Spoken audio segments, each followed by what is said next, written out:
آج سائنس پڑھنے والا عالم ہے، بیالوجی پڑھنے والا عالم ہے، ماشاءاللہ فر انگلش بولنے والا عالم ہے، عربی بولنے والا عالم ہے، چاہے قرآن کی ایک سورت بھی نہ آتی ہو، اس امت پر رحمت برسے گی۔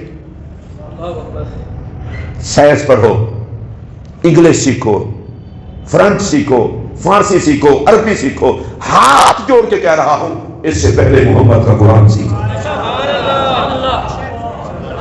اگر کوئی عدالت کی کرسی پر بیٹھا ہے تو اسے بھی قرآن آنا چاہیے، اگر کوئی وزارت عظمیٰ کی کرسی پر ہے تو اسے بھی قرآن آنا چاہیے۔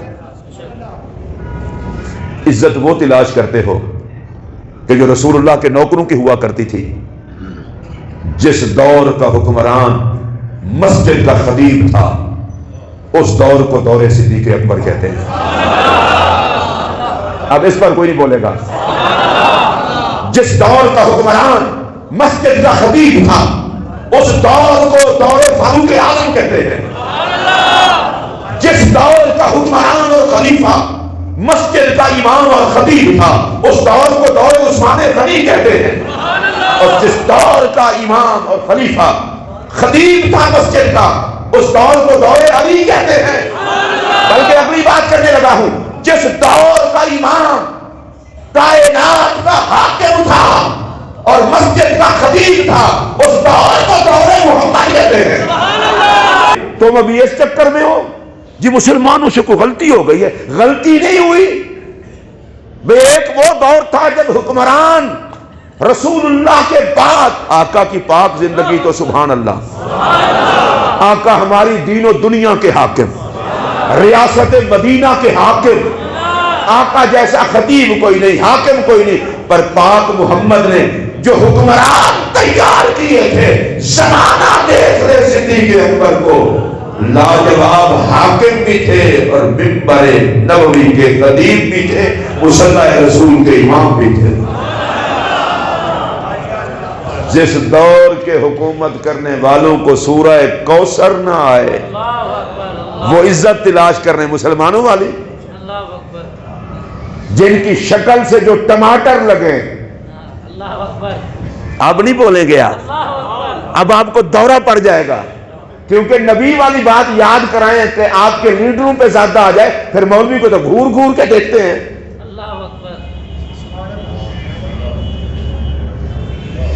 شکلیں مسلمانوں والی نہیں، تعلیم مسلمانوں والی نہیں، سوچ مسلمانوں والی نہیں۔ ارے جو محمد کے فقیر نہیں ہوتے وہ غیروں سے کشکول پھیلا کے بھیک مانگتے ہیں، اور میرے محمد نے خود پیٹ پر پتھر باندھ کے، صحابہ نے بھی پیٹ پر پتھر باندھ کے جہاد کر کے بتایا تھا۔ محمد والے پیٹ پر پتھر باندھ لیتے ہیں، غیروں سے کشکول پھیلا کے مانگا نہیں کرتے۔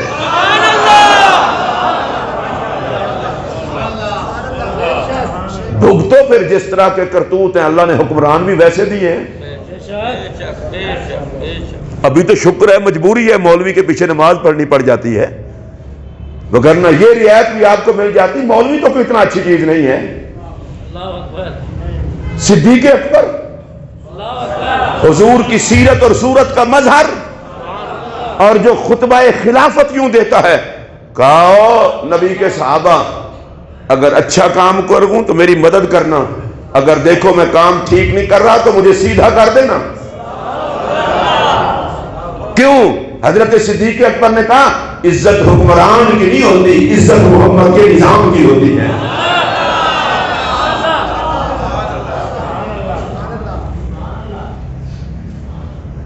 اور بڑی عجیب قسم کی بات ہے، میں بعض دفعہ پڑھتا ہوں، یہ فیس بک بھی بعض دفعہ اچھی باتیں بھی آتی ہیں، تو اس پہ لکھا ہوا تھا کبھی آپ نے کسی ایم پی اور ایم این اے کے بیٹے کو بھی دیکھا ہے لائن میں لگا ہوا آٹا لینے کے لیے؟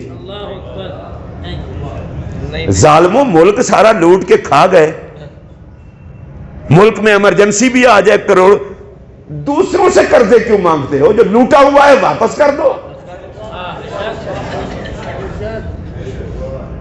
آپ آہستہ آہستہ بے شک بولیں، مجھے پتا چلے مسجد میں تقریر نہیں کر رہا، قبرستان میں کر رہا ہوں۔ ہماری بھی پاکستان سے محبتیں کم ہے نا، لیڈروں سے زیادہ ہے۔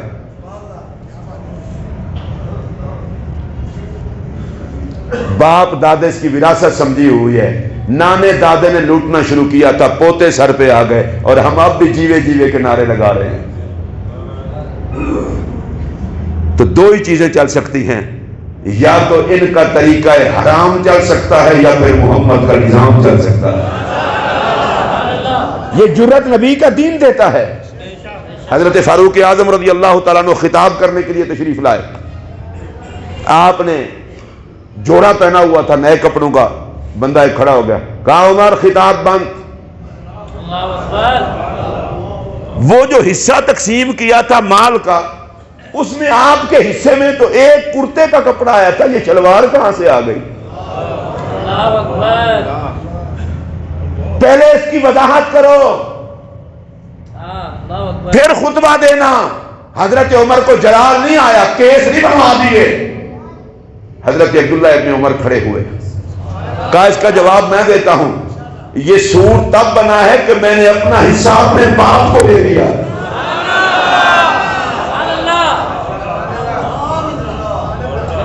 یہ مصطفیٰ کی تعلیمات اور کتاب قرآن کا نور تھا، ان کے مد نظر آخرت تھی۔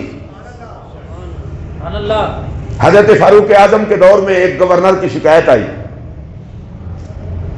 کہ جناب ایک تو صبح ذرا لیٹ آتے ہیں، اور دوسرا یہ ہے کہ ہفتے میں ایک دن ذرا غائب ہو جاتے ہیں۔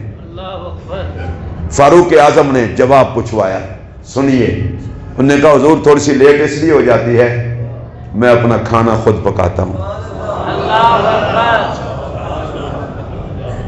اور ہفتے میں ایک دن لیٹ کیوں ہوتے ہو؟ اللہ اکبر۔ کہا حضور میرے پاس ایک ہی کپڑوں کا جوڑا ہے، اس دن دھوتا ہوں، خشک کرتا ہوں، اور سوکھنے تک پھر میں نہیں آ سکتا، یہ لیٹ کی وجہ ہے۔ واہ محمد کے غلاموں!